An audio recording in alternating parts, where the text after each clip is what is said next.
Miraculous, les aventures de Ladybug et Chat Noir est l'une des séries les plus surfaites de l'histoire des dessins animés français. Ne me lancez pas sur ce sujet. J'aime les dessins animés français. Depuis que je suis enfant, j'ai aimé Spirou et Fantasio, les aventures de Tintin, Oggy et les cafards, alias la version française de Tom et Jerry, Monstébus des Club et Witch. J'ai même regardé des dessins animés français modernes qui sont bons, comme Zig et Charcot, Angelo Rule, Wakfu, ou n'importe quel type de dessin animé français que j'ai regardé récemment. De bons moments, vous ne trouvez pas? Cependant, il y a un dessin animé français qui n'en valait même pas la peine.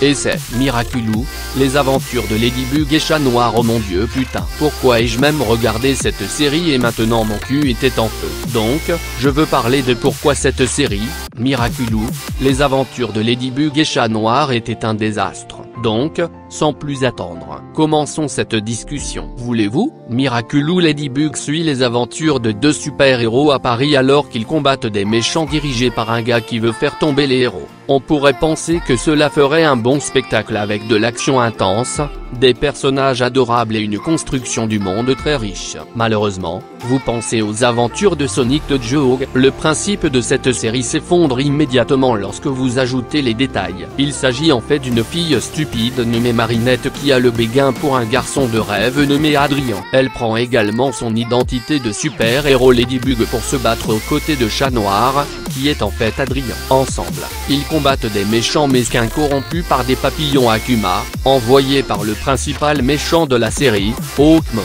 Si vous commencez à penser attendez une minute, laissez-moi vous arrêter tout de suite parce que toute cette prémisse n'est rien d'autre qu'une minute d'attente. C'est une configuration tellement alambiquée et ridicule parce que pour qu'elle fonctionne, les personnages doivent être stupides. Marinette ne peut pas savoir que Chat Noir est Adrien parce qu'elle n'est pas assez intelligente pour remarquer qu'ils ont la même coupe de cheveux et la même couleur d'yeux. Adrien ne peut pas savoir que Papillon est en fait son père, spoilé, mais même un enfant de 4 ans pourrait le comprendre, parce qu'il est trop délirant pour penser que son père célibataire et occupé est en fait un méchant. Et Papillon ne peut pas simplement combattre Ladybug et Chat Noir lui-même parce qu'il est trop paresseux et égoïste pour quitter son repère. Vous voyez le problème? Parce que le principe est tellement artificiel, cela rend chaque épisode plus que conventionnel. Marinette tâtonne pour qu'Adrien la remarque, un perdant se fait corrompre par un Akuma, Ladybug et Katenori combattent le dit perdant, Ladybug les corrompt et la journée est sauvée. Rincez, faites mousser, répétez. Personne ne grandit ou ne change grâce à ces expériences et à la fin de l'épisode, nous revenons à la case départ parce que le statut est un dieu cruel, injuste et pas drôle. C'est une autre chose, cette série est terriblement peu drôle. Chaque blague tombe à plat, les gags sont embarrassants et les subversions peuvent être vues à des années-lumière. Je comprends que cette série essayait de suivre les traces des animes classiques, à la Sailor Moon, mais avec un tel texte, elle trébuche plutôt sur ses deux pieds gauches.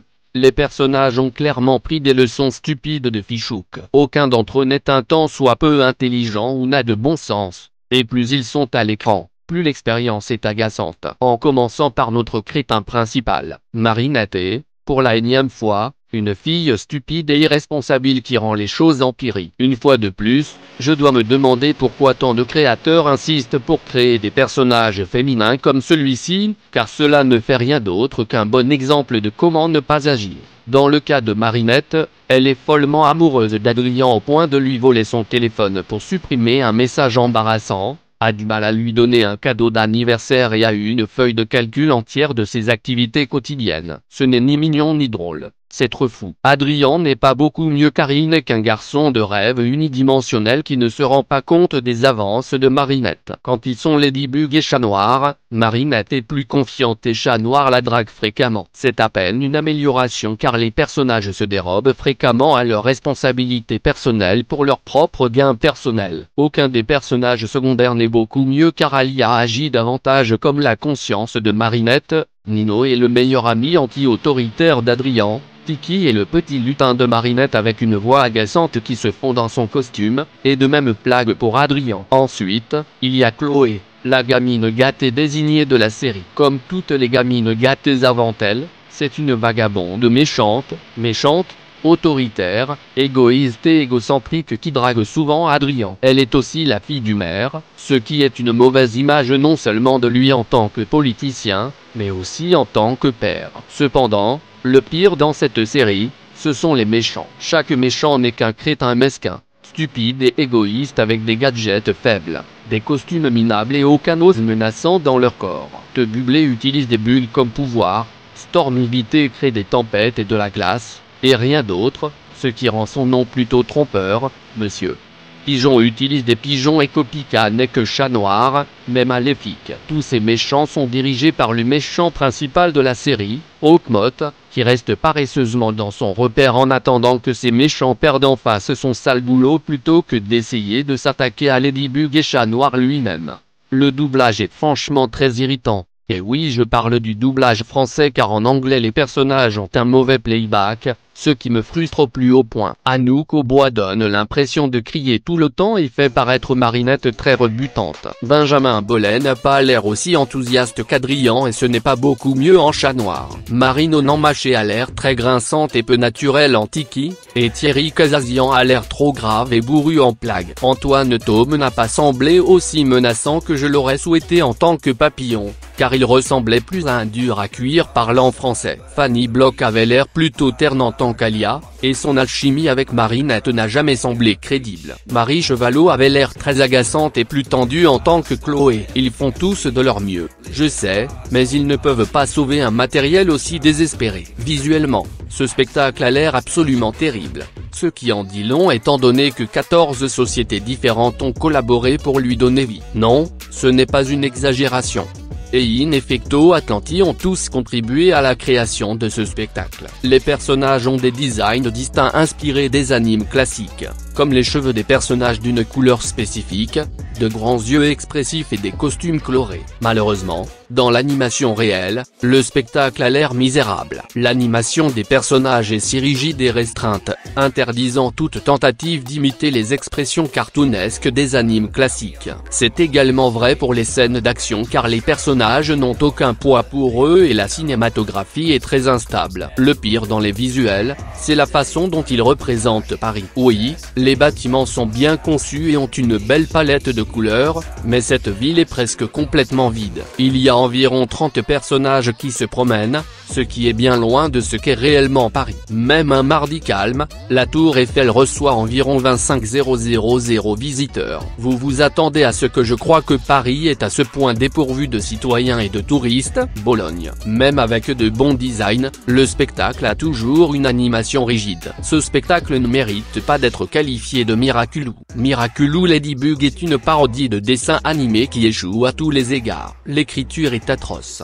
Les personnages sont des idiots. Le doublage est irritant, l'animation est rigide et Paris ressemble à une ville fantôme. Le pire, c'est que les méchants pètent des plombs. Malgré sa popularité et son culte, c'est l'une des pires séries de super-héros que j'ai jamais vues. Maintenant, parlons de son fandom. Le fandom Miraculous est devenu incroyablement raciste, prédateur, pédophile, sexiste, misogyne et capacitiste. Les fans ont adopté des attitudes négatives telles que la sexualisation des personnages principaux, en particulier dans leurs costumes de super-héros. Il existe des comptes sur les réseaux sociaux où ils publient des fanarts de Ladybug et Chat Noir, 14 ans, dans des poses obscènes. De même, il y a des adolescents et des adultes qui font des commentaires sexuels à leur sujet. La toxicité du fandom ne s'arrête pas là. Les fans sont également sexistes, détestant les intérêts amoureux féminins d'Adrienne Agreste, mais louant les intérêts amoureux masculins de Marinette Dupain-Chen. Les gens étaient heureux de l'arrivée de Lucas Couffen dans le programme,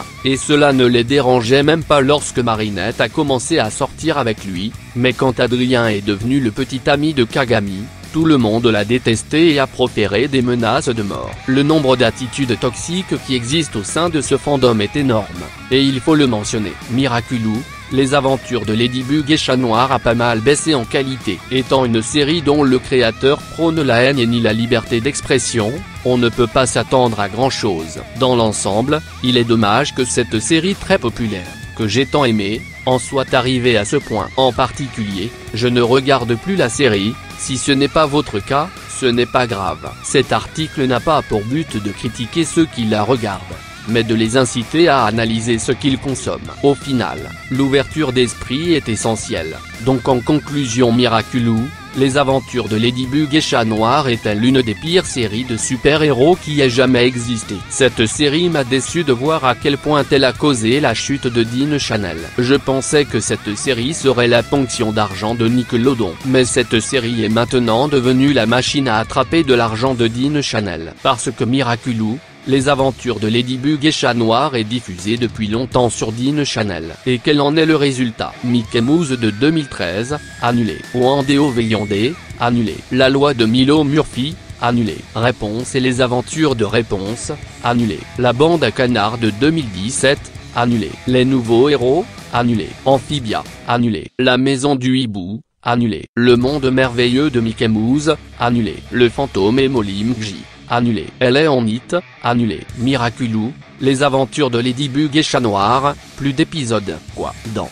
Putain. À cause de cette merde, j'ai arrêté de regarder Dean Chanel aujourd'hui, prouvant que Miraculous est devenu la machine à attraper du fric de Dean Chanel. Marinette est la Marie issue dans cette série. Miraculous, Ladybug et Chat Noir continuent de traire la série encore et encore. C'est aussi comme Star vs les forces du mal, qui s'est effondré et s'est transformé en drame romantique, à cause de la concentration uniquement sur Star Butterfly et Marco Diaz. À cause d'un stupide Starco. Starco est maintenant devenu mon plaisir coupable. Je veux dire sérieusement, au nom de Mickey Mouse, qu'est-ce qui se passe? Diffuser Miraculous encore et encore? C'est ridicule. Dean Chanel était comme un chef d'œuvre qui a fait beaucoup de grandes émissions, telles que Replacement, American Dragon, Jacques Long, Recess, Kim Possible, Lilo et Stitch, House of Mouse, Fina et Ferb, Kik Butowski et etc. Même de grandes émissions en direct comme To Sweet League of Zack and Cody, Jonah, Les Sorciers de Waverly Place, Zeik et Luté, Aaron Stone, K.C. Undercover, et d'autres. Et maintenant, il ne s'agit plus que de remplir Dean Chanel avec des conneries stupides de Miraculous. C'est pourquoi j'ai arrêté de regarder Dean Chanel de nos jours. Et c'est pourquoi je devrais passer à Dean XD puisque je veux regarder de bonnes émissions Dean, ou regarder Dean+.